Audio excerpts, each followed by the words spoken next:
창세기 28장에서 야곱이 형 에서가 자신을 죽이려고 한 것을 알고는 야곱이 살고 있었던 그 고향인 브엘셀바에서 이제 약 800km 떨어진 외삼촌 나반의 집이 있는 하란을 향해서 가게 됩니다. 브엘세바에서 한 85km 정도 떨어진 베델에서 잠을 자게 됩니다. 사실 야곱이 자기 집을 떠나서 800여 킬로 떨어진 외삼촌 집으로 가는 길은 너무 외로운 길이고 형이 자기를 죽이려고 해서 떠나가는 길이기 때문에 정말 분이 나는 길이고 또 지금처럼 도로가 잘 닦인 때가 아니기 때문에 굉장히 두렵고 공포스러운 그 길이었을 것입니다. 근데 85km 정도 가는데 베델에서 돌베개를 자다가 꿈에서 하나님을 만나게 됩니다. 하나님은 이제 먼 길을 홀로 가야 하는 야곱에게 함께 하시겠다고, 지켜주시겠다고, 그리고 외삼촌 집으로 가지만 다시 가나안 땅으로 오게 해 주시겠다라는 위로와 평안과 확신의 말을 주십니다. 그리고 이제 창세기 29장이 이제 시작이 됐습니다. 야곱은 이 하나님을 베델에서 만나고 순적하게 외삼촌 라반이 있는 하란 땅까지 오게 됩니다. 그리고 그곳에서 이제 외삼촌 집에 가가지고 양떼, 염소떼를 치는 목동의 생활을 하게 됩니다. 야곱은 외삼촌 라반으로부터 목동 일을 7년 하면 그에 대한 품삯으로 둘째 딸, 예쁜 둘째 딸 라헬과 결혼을 하는 승낙을 받습니다. 야곱은 라헬을 너무너무 사랑했어요.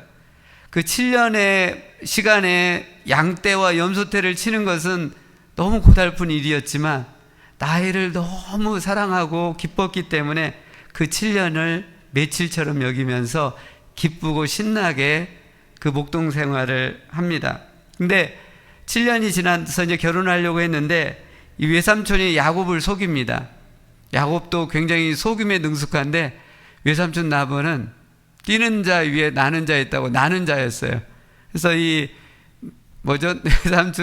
외삼촌이 야곱을 속이고 둘째 딸이 아닌 첫째 딸 레아를 밤에 요즘같이 불이 환하지 않았기 때문에 밤에 술을 흥긋 먹이고 들어갔겠죠.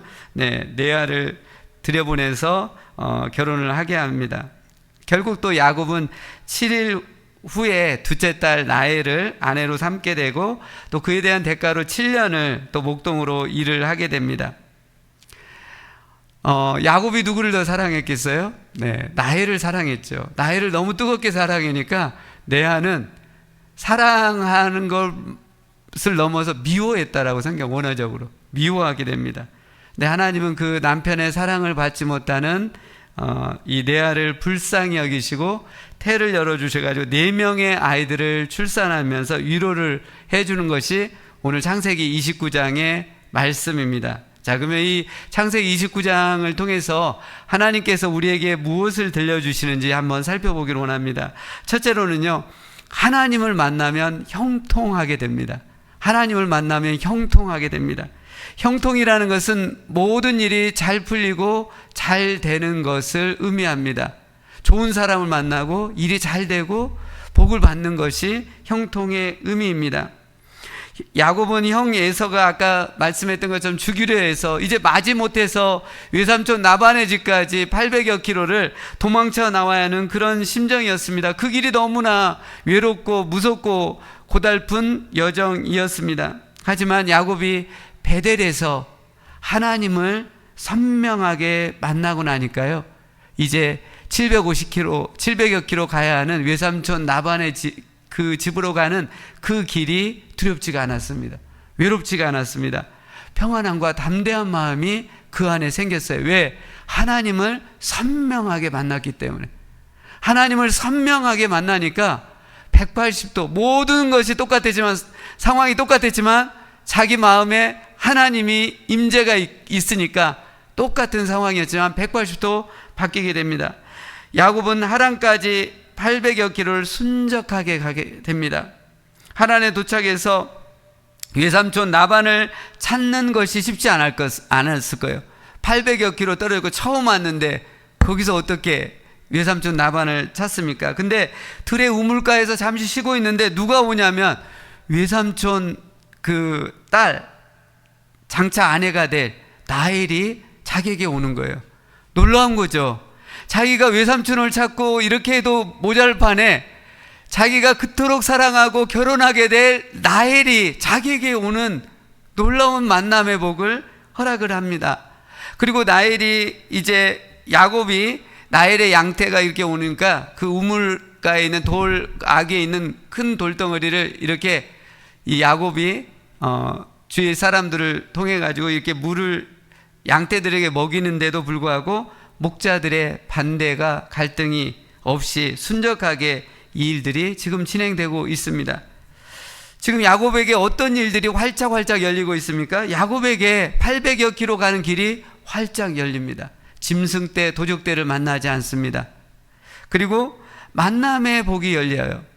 라헬이 자기에게 찾아오는, 복덩어리가 굴러오는 만남의 축복이 들어오는 역사가 일어납니다. 그리고 그 목동들이 원래는 마음대로 우물 그 악에 있는 돌을 움직이면 안 되는 거예요. 근데 야곱이 라헬을 보자, 그 미모에 반했는지는 모르겠지만 막 달려가가지고 그걸 하니까 목자들도 반대를 하지 않습니다. 갈등이 없습니다. 일들이 잘 열리는 것을 보게 됩니다. 왜 이런 놀라운 형통이 야곱에게 활짝 열리고 있는 것일까요? 그 비결은 우리는 압니다. 창세기 28장에서 야곱이 하나님의 집 베델에서 하나님을 선명하게 만났기 때문입니다. 야곱이 하나님을 분명히 만나고 나서 하나님은 이제 야곱과 함께 하시면서 그 앞길 가운데 길이 형통하고 만남의 복이 일어나고 일이 잘 되는 것들을 보게 됩니다. 창세기 28장, 29장의 이 야곱의 형통을 보면서 형통하려면, 우리 옛날에 부흥사분들이 많이 했죠. 형통하려면 신통하고 인통하고 물통해야 한다, 그 말이 있습니다. 신통해야 돼요. 신통한다는 것은 하나님과 통하는 겁니다. 하나님과의 관계가 회복되면 인통이 이루어져요. 사랑과의 관계가 풀립니다. 그리고 사랑과의 관계가 풀리면 물통, 사물, 일이 잘 되는 거죠. 근데 하나님과 불통이 되고 하나님을 만나지 못하게 되고 하나님과의 만남과 예배가 형식적이게 되다 보면 사랑과의 관계가 껄끄러워집니다. 그러면 일이 막히게 되고 풀려지지 않는 것을 보게 됩니다. 저는 우리 모두가 가장 먼저 하나님과의 관계를 새롭게 사랑의 관계로 회복될 수 있기를 원합니다. 하나님의 관계가 회복되고 하나님의 사랑을 받음으로 인해서 사랑과의 관계가 화평의 관계가 되고 결국 일들이 잘 되고 풍성한 열매를 맺는 역사가 일어나길 원합니다. 여기 신통, 인통, 물통이라고 했는데 가장 중요하고 가장 첫 번째로 신경 써야 하는 게 뭘까요? 신통이에요. 신통.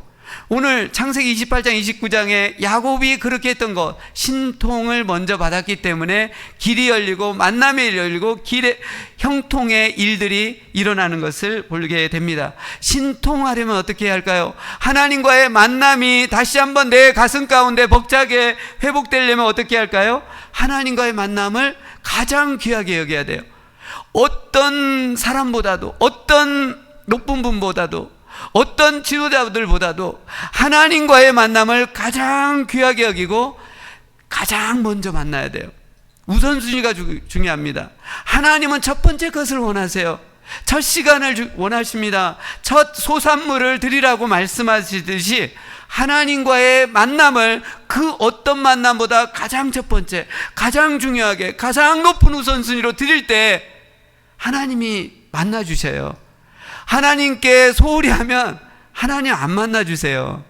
어떤 때 보면 하나님께서 그냥 허허 그러시는 분이 아니라 아주 센시티브한 예쁜 그런 사람, 자매님 같은 느낌이 있어요. 하나님을 막 무작정 그냥 열어주시는 분이 아니에요. 우리가 얼마만큼 정성을 들이고 귀하게 여기느냐에 따라서 하나님과의 만남이 일어납니다. 그렇기 때문에 우리는 일주일의 첫날, 이 주일의 시간을 전폭적으로 하나님을 만나는 일에 힘써야 돼요. 주일을 온전히 지키라고 말을 하고 있잖아요. 교회에서 최대한 늦게까지 머물러 있어야 돼요. 저는 주일날 제가 가장 늦게까지 있으려고 그래요. 모든 성도님들이 갈 때까지. 그게 최소한의 목회자의 그 자존심 아니겠어요? 네, 엉뚱한 자존심인가요? 네, 프로페셔널한 그런 자세가 필요하지 않을까요? 네, 제가 아는 어떤 온누리교회에 크게 큰 사역을 하는 분이 있는데 그분이 그 얘기를 하더라고요. 자기는 교회에서 연필 한 자루 가져간 적이 없대요.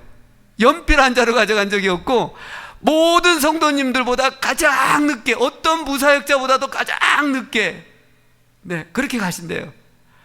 네, 우리 정만준 사님이 늘 제일 늦게 가는데 오늘 한번 제가 늦게까지 한번 해볼까 모르겠습니다. 가장 늦게까지 교회를 사랑하는 마음. 네, 그렇게 주일을 풍성하게 우리가 지내는 거예요. 그리고 하루를 시작하는 첫 시간, 그 첫 시간을 하나님께 드리려고, 만나려고 결단을 해야 합니다. 이렇게 하나님과의 만남을 가장 귀하게 여기고 가장 첫 번째 시간에 들 때 전능하신 하나님께서 여러분 삶 가운데 임하게 됩니다.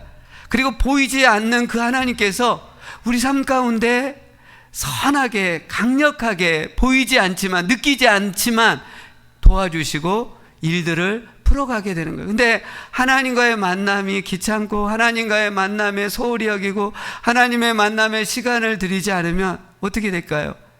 네, 삶이 형통해 복이 없어지게 됩니다. 제가 중국 가장 추운 도시에서 이렇게 개척 사역을 시작했을 때, 시작하는데 성령님께서 제 마음에 새벽 기도에 대한 마음을 주셨어요. 그거는 중국에서 가장 추운 도시였기 때문에 새벽 기도를 한다는 것이 엄두를 잘 내지를 못했어요. 근데 성령님께서 제 마음에 새벽 기도, 아침 6시를 깨워서 같이 공동체에 모여서 기도한다는 그 마음을 주셨기 때문에 눈이 오나 비가 오나 바람이 부나 등등등 지키고 또 지키고 그렇게 지켰어요. 한번 하기로 했으면 지켜나가야죠. 끝까지 7년간 하면서 그렇게 지켰는데 정말 개척사역 가운데 놀라운 부흥이 일어났습니다. 그래서 그 지역에 있었던 많은 우리 단체 그 선교사님들이 저희 공동체의 부흥이 비결이 뭘까를 이렇게 회의 가운데 언급한 적이 있었는데 그 비결을 찾고 찾아봤더니 새벽 기도라는 것을 알게 되었어요. 그때 당시 저희 공동체가 매일 6시 아침에 1시간 정도 모여서 기도를 하니까 그 1시간 기도를 드리는 것을 하나님께서 들으시고 우리 공동체 가운데 영적인 능력과 에너지를 부어주심으로 공동체의 부흥이 일어난 것을 보게 됩니다. 몇 개월 전에 우리 교회에 등록한 집사님 4분이 우리 교회를 결정하게 된 결정적인 이유 중에 하나가 새벽 예배였습니다. 그러더니 정말 새벽 예배를 하루도 빠지지 않고 참석하는 거예요. 남편이 타주나 한국에 가면 좀 하루 이틀 빠질 줄 알았는데 남편의 기도목까지도 더 해야겠다라는 그 열심과 결의를 가지고 불태우면서 오시더라고요. 하루도 빠지지 않고. 그렇게 가정에서 여집사님이 기도의 손을 간절히 올리고 있으니까 그 남편분이 하는 일들 가운데 여러 가지 잘 되는 일들, 형통의 복이 열리는 것을 보게 되었습니다. 사랑하는 성도 여러분, 날마다 하나님과의 만남을 첫 번째 시간에 두시고 간절히 뜨겁게 하나님께 기도할 수 있기를 원합니다. 가능하시면 하나님을 뜨겁게 만나려는 그 열정을 품고 새벽 예배로 한번 달려와 볼 수 있기를 원합니다. 다 자동차가 있잖아요. 옛날에는 막 걸어서 가고 뛰어서 가고 새벽 기도 갔다고 한다면 또 옛날에 우리 한국교회 경우에는 4시 반, 어떤 때는 4시 반. 제가 인천에서 섬겼을 때는 4시 반, 5시에 새벽 기도가 있었어요. 보통 그랬잖아요. 근데 우리 교회는 지금 양호해요. 아침 6시 그 시간이니까 달려 나와서 뜨겁게 기도에 손을 올려 드린다면 그걸 하루 이틀 하는 게 아니라 한 번 했으면 가는 거예요, 끝까지. 네. 어떤 마음이 힘들고 어려움이 있다 할지라도 하나님 앞에 두 손을 들고 나와서 나의 소망과 나의 구원과 나를 지키시는 분은 오직 하나님밖에 없습니다. 하나님의 은혜와 도움이 없으면 저는 제대로 살아갈 수가 없는 존재입니다. 나는 그 간절하고 절박한 심정을 갖고 새벽을 깨워서 하나님께 집중하며 형통의 복을 받을 수 있기를 원합니다. 우리가 연세가 나이가 들어갈수록 우리 믿음 지키기가 더 어렵다는 것 아실 거예요. 우리가 한때 젊었을 때, 저도 대학생 때 얼마나 뜨겁게 신앙생활을 했는지 몰라요. 근데 그때는 그렇게 좀 안 해도 될 뻔했는데, 네, 청년의 때 그렇게까지 안 해도 되잖아요. 유혹 얼마나. 근데 나이가 들어갈수록 더 막중한 무게감이 있잖아요. 그리고 여러 가지 책임져야 할 일들이 있기 때문에. 근데 보면은 한때 젊었을 때 뜨겁게 기도하고 신앙생활 예배했는데 나이가 들면서 더 처지면 안 될 것 같아요. 더 하나님 앞에 마음을 드리고 결단을 드리고 첫 시간을 드리면서 하나님 앞에 드리심으로 인해서 하나님과의 만남의 복을 갖고 또 삶의 풍성한 열매를 맺을 수 있기를 간절히 바랍니다. 두 번째로는요, 우리는 서로 뜨겁게 사랑함으로 기쁘고 신나는 삶을 살아야 돼요. 사랑하는 성도 여러분, 지금 여러분 기쁘세요? 신나세요? 혹 왜 이렇게 지루하지? 왜 이렇게 답답하지? 왜 이렇게 뭘 재미가 없지? 그러면 왜 그럴까요? 서로 사랑하지 않기 때문에 그래요. 사랑이 식어 있기 때문에. 사랑해야 사랑의 스파크가 일어나야 되는데 그것이 지금 꺼져 있기 때문에 너무 지루한 거예요. 지겨운 거예요. 그리고 답답한 거죠. 오늘 본문의 이 야곱이 지금 그런 상태입니다. 우리 한번 오늘 본문 말씀 29장 한번 같이 보도록 하겠습니다. 네, 우리 18절 말씀입니다. 한번 18절에서 20절 제가 한번 읽어드릴게요. 야곱이 라헬을 더 사랑함으로 대답하되 내가 외삼촌의 작은 딸 라헬을 위하여 외삼촌에게 7년을 섬기리다. 라반이 이르되 그를 내게 주는 것이 타인에게 주는 것보다 나으니 나와 함께 있으라. 야곱이 라헬을 위하여 7년 동안 라반을 섬겼으나 라헬을 사랑하는 까닭에 7년을 며칠같이 여겼더라. 지금 야곱의 마음에 사랑의 불꽃이 불타는 거예요. 심장에. 그러니까 그 목동일이 얼마나 힘듭니까? 밤잠을 설치는 일이에요. 밤낮 구분이 없는 일이에요. 근데 그 목동일을 하면서 그 7년을 며칠같이 이겼다는 것은 너무나 기쁘게 신나게 그 일들을 행한 것을 볼 수 있습니다. 사실 야곱은 브엘세바 자기 집에 있었을 때 그냥 가정에서 있었던 사람이에요. 그런 고된 일을 하지 않아요. 그러나 집 떠나서 이 외삼촌 나반 속임수의 도사 이 외삼촌 집에 가가지고 목동일을 하는데 험난한 그 일들을 하는 것이었습니다. 그런데 오늘 성경에 보면 야곱은 그 힘든 목동일을 기쁘고 즐겁고 신나게 하는 것을 볼 수 있습니다.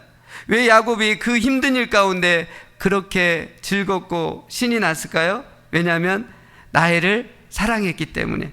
그리고 이 7년이 지나면 이 라헬과 결혼할 수 있다라는 그 소망이 있었기 때문에 이 야곱은 그 7년의 힘든 시간을 며칠같이 느끼며 기쁘게 신나게 지내는 것을 보게 됩니다. 만일 그 당시에 라헬이 없었다고 한다면, 라헬을 사랑하고 좋아하는 것이 없었다고 한다면 야곱은 그 힘든 목동일을 감당하기가 쉽지 않았을 것입니다.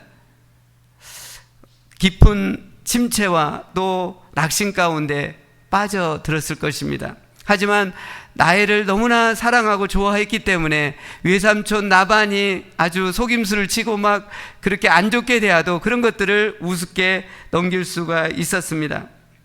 하나님은 야곱을 위해서 라헬을 예비해 두셨고 라헬을 통해 이 야곱 마음에 기쁨과 즐거움, 희망을 품을 수 있도록 했기 때문에 그 힘든 일 가운데서도 기쁨과 기대감으로 해 갈 수가 있었습니다. 특별히 이 만남은 야곱에게 있어서 배우자의 만남이잖아요. 라헬이라는 최고의 배우자의 만남이었기 때문에 더 사랑의 감격과 기쁨이 야곱 마음에 있는 것을 보게 됩니다.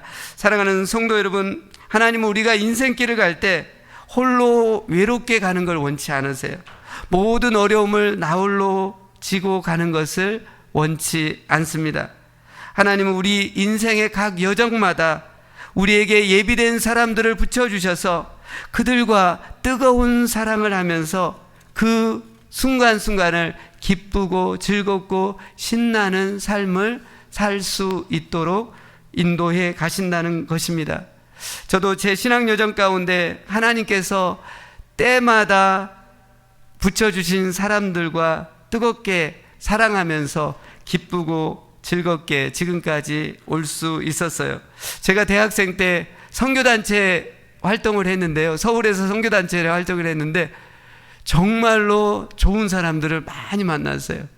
군대 갈 때 제가 기도편지를 우리 그 대학 동기들에게, 선후배 친구들에게 했는데 한 100여 통을 보내고 갔어요.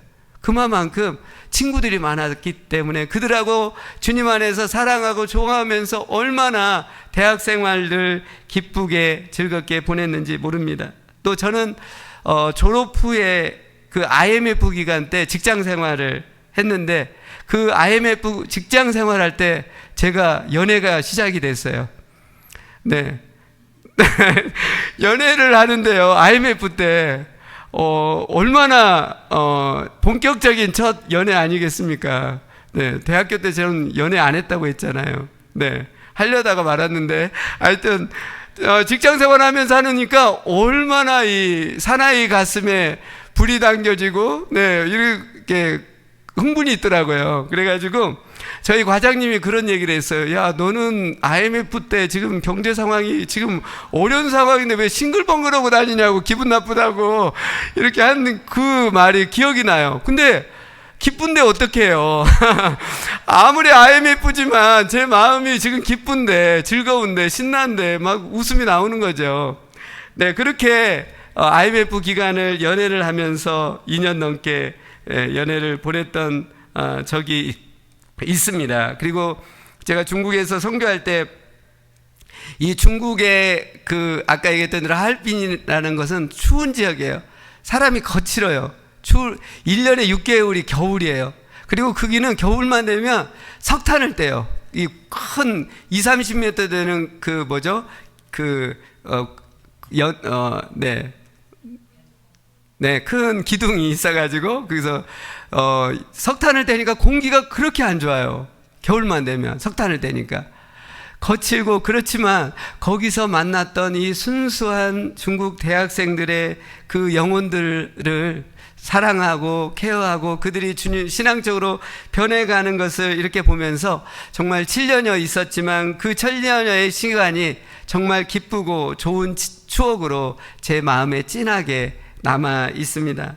또 미국에 와서 신학 공부하면서 도넛 사업을 하는 분들 대상으로 이렇게 사역을 했는데 그분들을 사랑하려고 해보려고 얼마나 이게 음식도 못하는 자였는데 제가 레시피를 한 20개 가까이 이렇게 레시피를 만들었어요. 사역을 하면서 그분들에게 계속 뭐 감자탕이나 여러 가지 뭐 해물파전이나 또 제육볶음이나 최고의 맛으로 올라가는 레시피를 만들어 가지고 사랑해 보려고 이렇게 하다 보니까 그분들이 저를 아껴주고 또 사랑의 관계로 형성이 돼서 오늘 오후에도 한 그 도넛 하시는 달라스에서 저를 제일 아끼게 줬던 분하고 이렇게 통화를 하는데 언제 한번 빨리 달라스 한번 오라고, 그분이 여기에 온다는 말을 않고 그렇게 관계를 맺고 있습니다.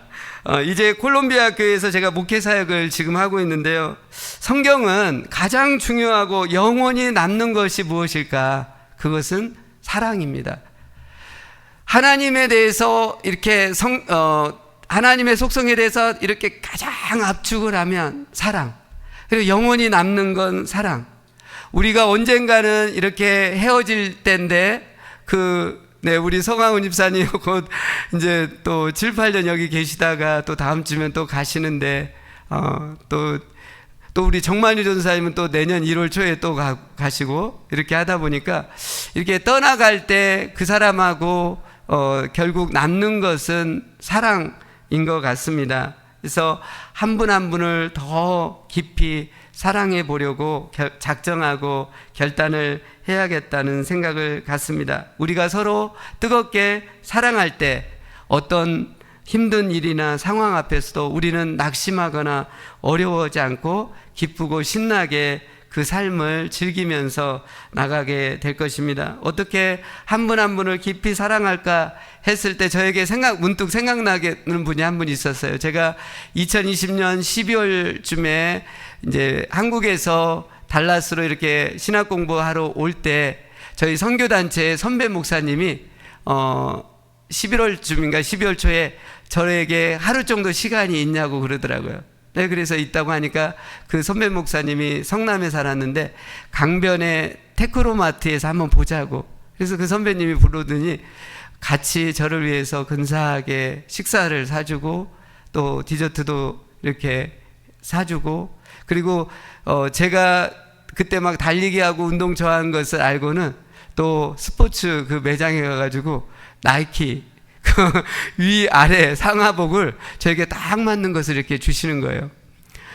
그 선배 목사님이 저를 뭐 평소에도 아끼고 좋아했지만 그렇게 하루의 시간을 내서 저를 부르고 저에게 근사하게 식사도 해주시고 이렇게 하면서 정말 큰 위로를 받았어요. 그리고 사랑은 이렇게 섬기고 베푸는 거라는 것들을 깨닫게 되었습니다. 그 선배 목사님의 그 사랑을 잊을 수가 없어요. 다른 어떤 사람들 이렇게 다 있지만 그분이 저에게 그렇게 했던 것을 잊을 수가 없습니다. 사랑하는 성도 여러분, 지금 가을이잖아요. 낙엽이 물들고 이제 지고 있는 이 가을에 한번 더 깊은 사랑을 지체 간에 가족 간에 해볼 수 있기를 원합니다. 더 임팩트가 있는 사랑을 해볼 수가 있기를 원합니다. 그냥 표면적이고 형식적인 관계에 머무르지 마시고, 사람은요 개인적일 때 감동을 받습니다. 그리고 스페셜할 때 감동을 받습니다. 그냥 여럿이 뭉뚱그려서가 아니라 그 사람만을 위한 개별적이고 특별한 사랑을 베풀어 줄 수 있기를 원합니다. 혹 여러분 마음에 우리 교회 가운데 또 성도님들 가운데 그 누군가를 만나보고 싶고 알아가보고 싶은 사람이 있다고 한다면 지체하지 마시고 미루지 마시고 먼저 연락하시고 함께 식사를 하시면서 서로 위로하고 격려하면서 사랑의 시간을 가질 수 있기를 원합니다. 그렇게 특별하게 사랑하며 교제하며 섬길 때 하나님을 경험하게 돼요. 그러면 하나님을 경험하게 되면 하나님이 주시는 기쁨이 있어요. 평강이 있습니다. 그럼 우리 삶에 새로운 반전이 있어요. 이렇게 사랑의 스파크가 좀 터져야 돼요. 삶 가운데.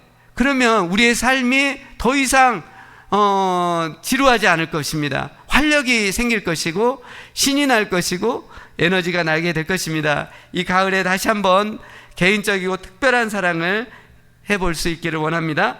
마지막으로 세 번째, 우리는 주님의 놀라운 긍휼을 구해야 한다는 것입니다. 주님의 놀라운 긍휼을 구해야 합니다. 지금 이 레아와 나엘이 있어요. 지금 레아는 심정이 어떨까요? 자기가 야곱의 아내가 되었지만 야곱은 사실 레아하고 결혼하고 싶지 않았어요. 나엘하고만 원했어요. 근데 그 외삼촌 라반이 속여가지고 레아를 떠안게 된 거예요. 그러니까 야곱 입장에서는 레아를 사랑할 수가 없는 거예요. 그리고 외삼촌 라반에 대한 그 분노까지 해서 미운 감정을 쏟아냈을 거예요, 레아에게. 그러니까 레아는 참 중간에서 너무 괴로운 삶을 지금 신혼도 없이 굉장히 어렵게 마음에 기쁨 없이 지금 살고 있는 것입니다. 레아의 그 아픈 심정을 우리가 어떻게 헤아릴 수가 있을까요? 자기 남편이 동생에게 마음이 뺏겨서 있고 자기는 그냥 주변에서 겉돌기로만 하는 그 심정을 여기 있는 분들은 모를 겁니다. 제가 요즘 2025년 다니엘 기도회가 한창 지금 진행되고 있는데 그 다니엘 기도회 강사로 나온 분 중에 박인경 사모님이 계신데 이런 간증을 며칠 전에 이렇게 하는 것을 들었습니다. 이 박인경 사모님이 어릴 적에 아빠하고 엄마가 있는데 아빠 주변에 여러 명의 여자들이 끊이지 않았다고 그래요. 그러니까 아빠가 바람을 계속 핀 거예요. 그러니까 이 엄마가 얼마나 스트레스를 받았던지 엄마가 이 박인경 사모님이 어릴 적에 자살 충동을 그렇게 많이 느꼈다고 합니다. 엄마가 자살을 막 시도하려다 보니까 이 박인경 어린 아이가 이게 응석을 한번 부리지 못했대요. 왜냐하면 엄마의 자살을 막아야 했기 때문에 너무나 괴롭게 어린 시절을 이 박인경 사모님이 보내게 됩니다. 이 레아의 마음이 어쩌면 박인경 사모님 그 엄마의 같은 심정이지 않을까. 정말 남편에게 사랑을 못 받고 또 지켜만 봐야 하는 그 심정이. 근데 레아는요 그 아프고 괴로운 심정을 스스로 한탄하고 낙심과 절망으로 가지 않습니다. 또 이 레아는 남편과 여동생 라헬에게 그 분노를 폭발하지도 않습니다. 레아는 그 참담한 상황에서 무엇을 했냐면 하나님의 긍휼을, 크신 긍휼을 간절히 바라고 있는 것을 보게 됩니다. 하나님께서는 그 레아를 보시고 놀라운 긍휼을 베풀어 주셔서 4명의 아들을 낳는, 그래서 크게 위로를 해주는 것을 보게 돼요. 자, 레아가 첫째 누벤을 낳으면서 어떤 고백을 하냐면요, 우리 한번 성경 말씀을 한번 같이 볼까요? 네, 우리 32절입니다. 32절 이렇게 누벤을 낳고 나서 이렇게 고백을 해요. 이르되 여호와께서 나의 괴로움을 돌보셨으니 이제는 내 남편이 나를 사랑하리로다, 그 고백을 합니다. 그리고 둘째 시므온을 낳으면서는 또 이런 고백을 하게 됩니다. 네, 표준세 번역으로 한번 제가 읽어드릴게요. 주께서 내가 남편의 사랑을 받지 못하여 하소연하는 소리를 들으시고 이렇게 또 아들을 주셨구나, 그 고백을 해요. 셋째 네일을 낳고서는 이런 고백을 합니다. 내가 아들을 셋이나 낳았으니 이제는 남편도 별 수 없이 나에게 단단히 매겠지, 고백을 합니다. 자, 이제 넷째 유다를 낳고 나서 이제야말로 내가 주님을 찬양해. 이제 네 번째 유다를 낳고 나서는 이 레아가 주님께 찬양을 올려드리는 것을 보게 됩니다. 레아는 사랑을 주지 않는 남편 야곱을 원망 불평하거나 또 여동생 라헬을 비난하거나 적대시하지 않고 오직 주님께만 매달려 주님의 크고 놀라운 긍휼을 또 구한 것을 볼 수 있습니다. 그리고 4명의 남자아이들을 낳으면서 하나님의 긍휼을 경험하게 되었고, 이제 4번째 아들 유다를 낳았을 때는 더 이상 남편에 대한 서운함, 섭섭함을 언급하지 않고 주님을 찬양한 것을 보게 됩니다. 사랑하는 성도 여러분, 여러분 안에 그 누군가를 향해 서운함과 섭섭함과 상처와 분노가 있다고 한다면 이것이 없어져야 돼요. 이 분노와 상처가 없어져야만 하나님의 치유와 은혜와 또 복을 받게 됩니다. 어떻게 우리는 우리 안에 있는 그 누군가를 향한 서운함, 섭섭함, 상처와 분노를 제거할 수 있을까요? 오늘 레아가 보여준 것은 뭐냐면 고통과 아픔을 살피시는 하나님께 매어 달리고 하나님의 긍휼을 구할 것을 말씀하고 있습니다. 그러면 하나님께서 우리의 아픔과 슬픔과 고통과 상처를 보시고 살피시고 정말 놀라운 긍휼을 베푸셔서 치유로 더 비상하는 삶을 살 수 있도록 하신 것을 보게 됩니다. 아까 말씀드렸던 이 박인경 사모님, 이분이 이제 청년회 때 친구의 전도를 받고 예수님을 믿게 되는데 예수님을 열정적으로 온 마음을 다해서 믿게 됩니다. 그리고 하나님의 놀라운 사랑을 받게 되고 결국 늦은 나이에 목회자의 아내가 됩니다. 그런데요, 이 담임 목회를 하고 몇 개월 지나지 않아서 어떤 일이 있었냐면 자기 아들이 6살 때 이 태권도 도장에서 돌아오다가 자동차에 치여 죽게 됩니다. 네. 사랑하는 그 6살 아들을 떠나보내야 하는 그 엄마의 심정, 본인이 이 몸에 살점 하나하나가 다 떨어져 나가는 듯한 그런 고통이었다고 합니다. 그래서 몇 주를 그냥 모든 것을 할 수 못하고 두루누워 있다가 도저히 목회를 감당할 수 없겠다라는 생각이 들었다고 합니다. 근데 놀랍게도 하나님께서 그 사모님을 긍휼히 여겨주셨어요. 그리고 다시 일어나게 해주셔가지고 이전보다 더 목회를 잘 감당할 수 있도록 해주셨습니다. 그렇게 목회를 17년 정도 잘 감당해 오다가 56세가 되었습니다. 56세 때 이 박인경 사모님이 자기 남편이 그렇게 자상한 남편, 그렇게 친구처럼 동역자처럼 너무 사이가 좋고 너무 남편을 의지했던 그 남편이었는데 이 56세 때 이 남편이 갑자기 심장마비로 죽게 됩니다. 그때 이 사모님은 하늘이 무너져 내린 것 같은 그런 심경이었다고 합니다. 남편이 죽자 이 사모님은 후임 목회자와 또 교회 성도님들에게 걸림돌이 되면 안 되기 때문에 교회에서 최대한 멀리 떨어진 곳으로 이사를 하게 되었어요. 이 사모님은 한순간에 남편도 있고 교회 성도님들도 다 있고 혼자 처참하게 자기의 슬픈 마음 가운데 주저앉게 되면서 깊은 절망감과 무력감 가운데 빠지게 됩니다. 그때 몸무게가 얼마나 힘들었던지 35kg까지 빠졌다고 합니다. 도저히 헤어나올 수 없는 그 깊은 절망 또 고통의 늪 가운데서, 근데 놀랍게도 그 가운데서 하나님의 긍휼이 이 사모님에게 임하게 됩니다. 그리고 차츰 회복으로 나가게 되고 새로운 사명을 갖게 됩니다. 이 사모님은 원래 인천교대 나와가지고 교사였기 때문에 전문 코칭 강사가 되어야겠다는 사명감을 갖습니다. 그리고 이 땅의 부모님들과 사모님들을 전문적으로 상담해 주면서 회복으로 이끌어가야겠다는 그 사명감을 붙잡게 됩니다. 그리고 이분이 수많은 그런 코칭 상담을 통해서 책을 내게 되고 또 지금 현재 70세인데도 불구하고 부모학교, 사모학교를 열어서 70세인데도 불구하고 최고의 정점에서 지금 사역을 하면서 너무나 기쁘고 신나게, 이전에 그런 상처들이 이제는 다 기억이 나지 않고 지금은 이 사명을 감당하느라고 너무 벅찬 감격 가운데 달려가고 있다라는 그 고백을 들었습니다. 이 박인경 사모님이 마지막으로 이런 얘기를 하시더라고요. 의미 없는 고난은 없다고.